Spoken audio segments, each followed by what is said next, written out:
ආයිබෝන් සියලුම දෙනාටම. ඉතින් සියලුම දෙනාව පිළිගන්නවා මේ Python course එකට. ඉතින් අපි මේ course එකේදී Python කියන ක්‍රමවේගික භාෂාව පිළිබඳ මුල ඉඳන්ම සාකච්ඡා කරනවා. ඉතින් ඇයි අපි මේ Python programming language එක ඉගෙන ගන්න ඕනේ කියලා තමයි අද මේ පොඩි වීඩියෝ එකකින් කතා කරන්නේ.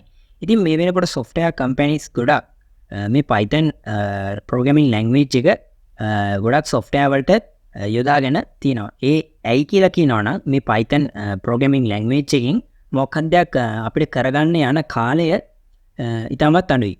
ඉතින් ඒ හින්දා මේ Python programming language එක දැනට අවුරුදු ගණනාවක සිටම ජනප්‍රිය වෙමින් ඉස්සරහට එනවා. ඉතින් ඔයාලා A levels වලට ICT කියන විෂය ධාරාව ආධාරණ නංගියෙක් හරි මල්ලියෙක් හරි නම් ඔයාලට මේ course එකෙන් පුළුවන් ඔයාගේ මේ විෂය නිර්දේශයේ අදාළ Python කියන පාඩම් මාලාව මේ කොටසෙන් ආරණය කරගන්න. ඉතින් දිගටම එකතු වෙලා ඉන්න.